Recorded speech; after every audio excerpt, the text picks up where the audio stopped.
যে ঘটনাটি ঘটলো, এরকম ঘটনা তো অসংখ্য ঘটছে, শুধুমাত্র বেশি মাত্রায় ভাইরাল হওয়ার কারণে। এবং অনেকে বলছেন যে আমরা আদিম যুগে ফিরে গেছি, প্রস্তর যুগে ফিরে গেছি। আসলে যে বর্বরচিত ভাবে প্রত্যেক মৃত্যুকাণ্ডই, হত্যাকাণ্ডই বর্বরচিত, কিন্তু এটি আসলে দেখার মতো নয়। সেই জায়গা থেকে আপনি এটির জন্য কাকে দায়ী করবেন বেশি? সরকারের উদাসীনতাকে, নাকি বিএনপির যে রাজনীতি, বিএনপি নেতা কর্মীরা যেভাবে দখলবাজি, সন্ত্রাস, চাঁদাবাজি, নানান ধরনের অপকর্মে জড়িয়ে পড়েছে সেটিকে? এটা একটা বিভৎস খুন, কারণ পাথর দিয়ে মাথা থেতলে দেওয়া হয়েছে।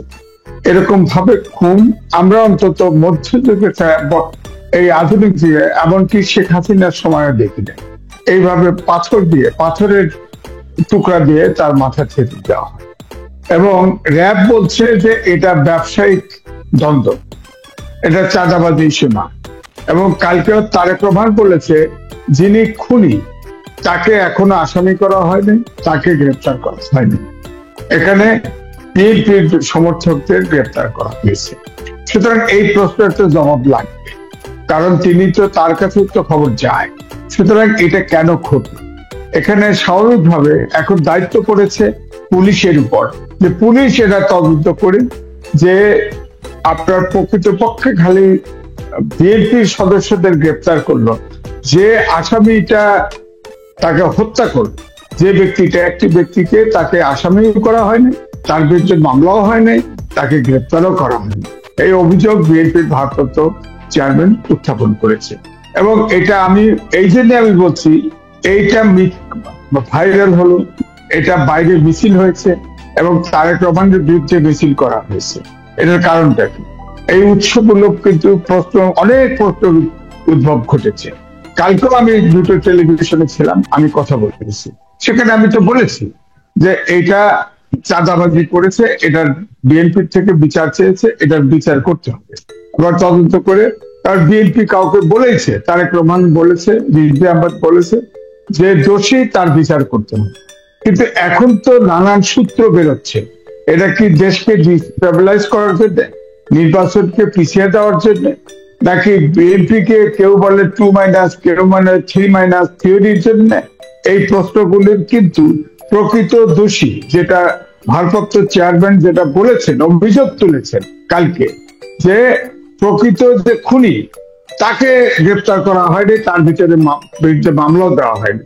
সুতরাং পুলিশের দায়িত্ব এই বিষয়টা নিরপেক্ষ তদন্ত করা এবং দোষী ব্যক্তিকে গ্রেপ্তার করা এবং শাস্তি দেওয়া, যদি সে দোষী হয়। আমি বলছি না যে বিএনপির ভারপ্রাপ্ত চেয়ারম্যান যা বলেছে এটাকেই ধরা হবে, আইনের চোখে যে দোষী তার বিচার হওয়া উচিত।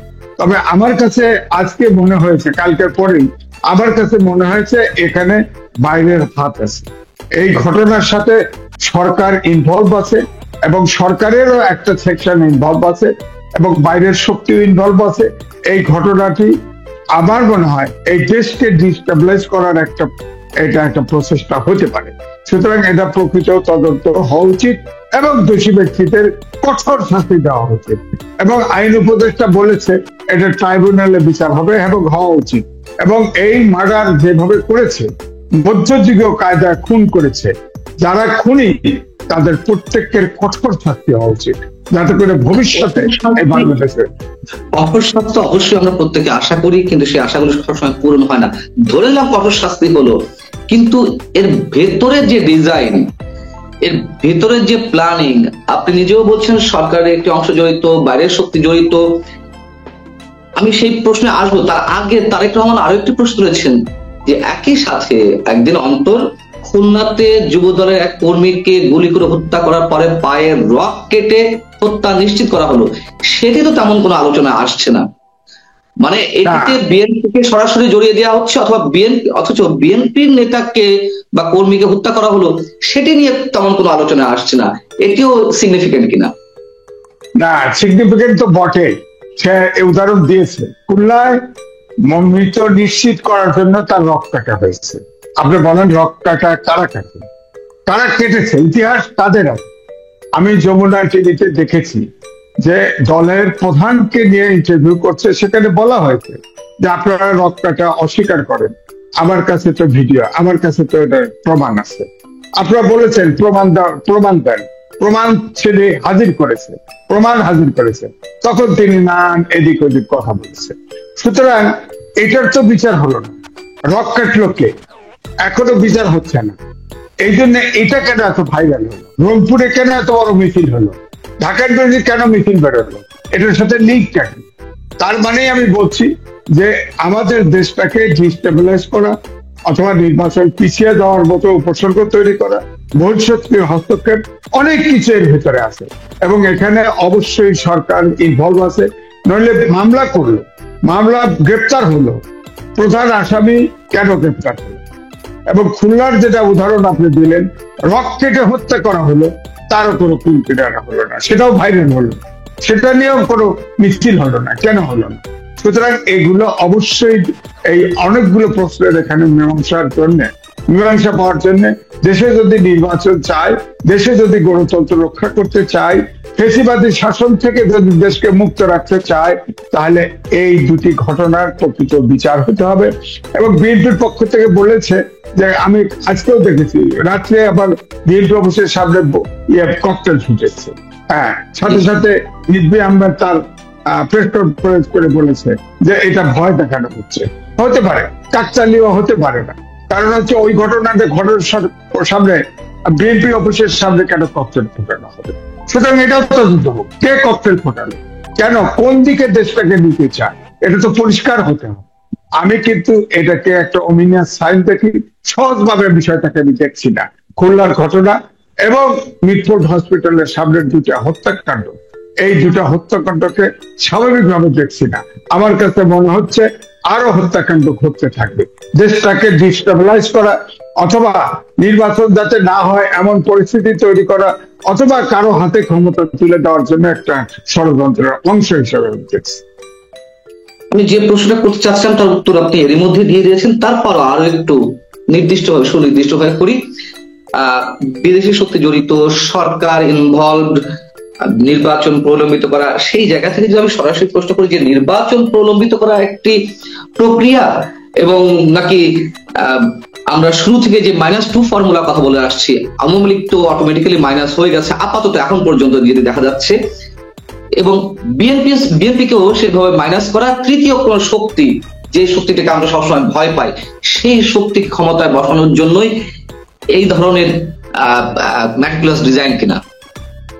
না, দেখেন, এই প্রসেসটা আছে, এই প্রসেসটা এই ঘটনার পরে আমার কাছে এটা মনে হয়েছে, তবে এটা ব্যর্থ হবে। এখনো এই আপনার এখনো ওই ধরনের সরকারকে বসানোর মতো পরিস্থিতি নাই, কারণ যদি ঘটে তাহলে দেখবেন সবাই এক হয়ে গেছে, এখনো এই পরিস্থিতি বিরাজমান।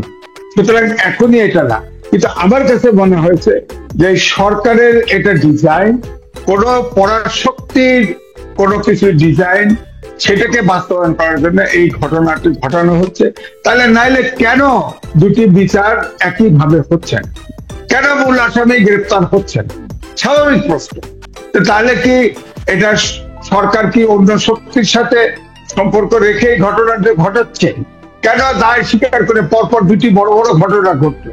আর গতকাল পরশুদিন একই সাথে 4টে ইমামকে আপনার মসজিদে ঢুকে তাকে করা হলো, পুলিশের থানায় ছাত্রলীগের একজনকে ধরেছে বলে অভিযোগ করে তাকে থানায় নিয়ে গেছে, তাকে ছেড়ে দিছে, এই জন্য পুলিশকে আপনার চাকরি চলে যায়। তো সুতরাং এই জন্য আমি বলছি যে দেশটাকে তছনছ করা, দেশটা স্টেবল না করা, এইটার কারণই হচ্ছে আমার মনে হয় পরাশক্তির কিছু এজেন্ডাই সরকারের কাছে আছে, সেই এজেন্ডা বাস্তবায়ন না করা পর্যন্ত এই দেশে ইলেকশন হবে বলে আমার কাছে মনে হচ্ছে। যেটা বললেন -2, আমার কাছে মনে হচ্ছে যে বেগম খালেদা জিয়া, তিনি, এটা ঠিক যে ওই লন্ডনের আলোচনায় তিনি মধ্যস্থতা করেছিলেন, ডক্টর মোহাম্মদ ইউনূস নিজে উদ্যোগী হয়ে আলোচনার আয়োজন করেছে। আমার কাছে মনে হয়েছে তখন যে রাজনীতিতে উত্তপ্ত হাওয়া ছিল এবং বিএনপি ডিসেম্বর ডেডলাইন দেওয়া ছিল, নির্বাচন দিতে হবে, এটাকে সে টেম্প করার জন্য, অর্থাৎ এটাকে ঠান্ডা করার জন্য এই বৈঠকটার আয়োজন করেছে, যদি কিন্তু দিয়ে এটা শেষ করেছে। অর্থাৎ আসলে সে একটা ইন্টারন্যাশনাল চতুর এবং সে চতুরতা করে বিএনপি চাপে ফেলেছে এবং বিএনপি বারবার নির্বাচনের ঘোষণার জন্য এই সরকারের প্রতি নমনীয় এবং আপনি যে কথাগুলি বললাম অনেক জায়গায় এই সরকারকে আপনার সাপোর্ট দিয়েছে, কিন্তু এখন এই সরকার কিন্তু তার এজেন্ডা দিয়েই আছে। আমি বলবো না ডক্টর মোহাম্মদ ইউনূস এই 3 বা 2 করতে চান, অর্থাৎ এটাতে পরাশক্তি ইনভলভ এবং তিনি সেটা বাস্তবায়ন করছেন। এখন যেহেতু একটা বড় পার্টি বিএনপি ক্ষমতায় সামনে পারে আসতে পারে এরকম একটা ধারণা তৈরি হয়ে গেছে এবং তারেক রহমান প্রধানমন্ত্রী হবে, সুতরাং এখন তারেক রহমান হচ্ছে প্রধান শত্রু হিসেবে ধরে নিয়ে সকল ছক কাটা হচ্ছে। আমার প্রশ্ন হচ্ছে সাংবাদিক এম এ আজিজ, বিএনপির ওই যে আওয়াজটা উঠেছিল, একটা হাইপ উঠেছিল ডিসেম্বরের মধ্যে নির্বাচন এবং সব মানুষের একটা সমর্থন পাচ্ছিল হাতে গোনা দু একটি রাজনৈতিক দল বাদে, বিএনপি ভালো করে জানে যে বারবার তাদেরকে ট্রাপে ফেলা হচ্ছে। যে উপদেষ্টাদের তাদের পদত্যাগের দাবি ছিল তাদের নিয়ে বারবার আমরা দেখছি বৈঠক করছে, যমুনাতে করেছে, লন্ডনে করেছে, এর আগেও নানান ধরনের উদাহরণ আমাদের সামনে আছে। তাহলে আমরা যখন বুঝতে পারছি বিএনপির বাঘা বাঘা রাজনীতিবিদরা কেন তারা এগুলো বুঝতে পারছে বারবার ট্রাপে ফেলছে এবং জানার সত্ত্বেও তারা কেন নিজেদেরকে সেই সুযোগটা করে দিচ্ছে যে ক্রস ফায়ারে পড়ার জন্য? না, এটা দেখেন প্রথম থেকেই আপনিও বলেছেন আমিও বলেছি, আমরা যারা বাংলাদেশের টকশো করি অধিকাংশই বলেছি যে এই যে যদু কিন্তু দিয়ে লন্ডনে বৈঠক করবেন অর্থাৎ নির্বাচন অনিশ্চিত। এখনো আমরা বলছি যে নির্বাচন, মাঝখানে ওই প্রেস সেক্রেটারি বললো ডিসেম্বরের ভিতরে সব প্রস্তুতি, তখনও কিন্তু একটু থমকে গেছে যে নির্বাচন হলেও হতে পারে। এখনো অনেকের ধারণা আছে ফেব্রুয়ারিতে নির্বাচন হলেও হতে পারে, কিন্তু আমরা যারা কথা বলি তারা কিন্তু বলছি যে এখন এই যে উপসর্গগুলো দেখা যাচ্ছে তাতে নির্বাচন হচ্ছে বলে আমার কাছে মনে হয় না। দেখেন একদিকে নির্বাচন দিতে চাচ্ছে, বলছে, অর্থাৎ ইঙ্গিত দিচ্ছে নির্বাচন হতে পারে এরকম একটা টোপ দেওয়া হচ্ছে। ওদিকে দেখেন নিউ মেরিন কন্টেইনার কিন্তু দিয়ে ফেলছে অলরেডি, নেভি সার্ভার চালাবে, এরপরে ইউএর কোম্পানি এসে এটা টেক ওভার করবে। অর্থাৎ আমি যেটা বলি করিডোর দেওয়া এটাও হয়তো অতর্কিত হয়ে যাবে। আবার হয়তো দেখা যাবে আমেরিকান আপনার ঘাঁটি সেটা যে এখনো দ্বীপটা খালি করে রাখা হচ্ছে, পর্যটন যেতে দেওয়া হচ্ছে না, হঠাৎ করে দেখবো ওটাও বসে গেছে। এগুলা অ্যাসাইনমেন্টের অংশ আমার কাছে মনে হচ্ছে। সুতরাং আমি মনে করি ডক্টর মোহাম্মদ ইউনূস হলো একটা আন্তর্জাতিক ব্যক্তি, তিনি সারা বিশ্বে ঘুরে বেড়ান। এই 54,000 বর্গ মাইলের দেশ বাংলাদেশের জন্য আপনার এবং আমার যতটুকু মমত্ব আছে ওনার থাকার কথা না, কারণ উনি আন্তর্জাতিক। এই 54,000 বর্গ মাইলের দেশে কি হলো না হলে এটা কিছু আসা যায় না। তাকে আপনি তার যে এজেন্ডা শান্তিপূর্ণ ভাবে তাকে পালন করতে দিচ্ছেন না। ডক্টর আপনার ধরেন মাহমুদুর রহমান মান্না, তিনি দাবি করেছেন, আমার সাথে এক টক শোতে ছিল, তিনি দাবি করেছেন যে আমি তার খুব প্রিয় ছাত্র ছিলাম। হ্যাঁ, তিনি বলেন, মাহমুদুর রহমান মান্না বলেছেন যে ডক্টর মোহাম্মদ ইউনূস অনেক সময় কথা বলেন, অনেক সময় কথা শোনেন, কিন্তু তাকে প্রশ্ন করা হলে মৃদু হাসে, উত্তর দেয় না। আচ্ছা বলেন তো দেখি, যে ব্যক্তি গণতন্ত্র চায় সে ব্যক্তি উত্তর দেবে না? সে অ্যাকাউন্টেবল না? সে সরকার প্রধান না? তিনি কোনো কথা বলেন না। তিনি বলেন, কিছু কথা বলেন প্রেস সেক্রেটারির মাধ্যমে, বাংলাদেশের 3টা পত্রিকায় ইন্টারভিউ দিচ্ছে, ইন্টারভিউ দিয়ে এগুলোতে সমালোচনা হয়েছে, এখন শুধু বিদেশে দেয় সব বিদেশি প্রতিষ্ঠানে।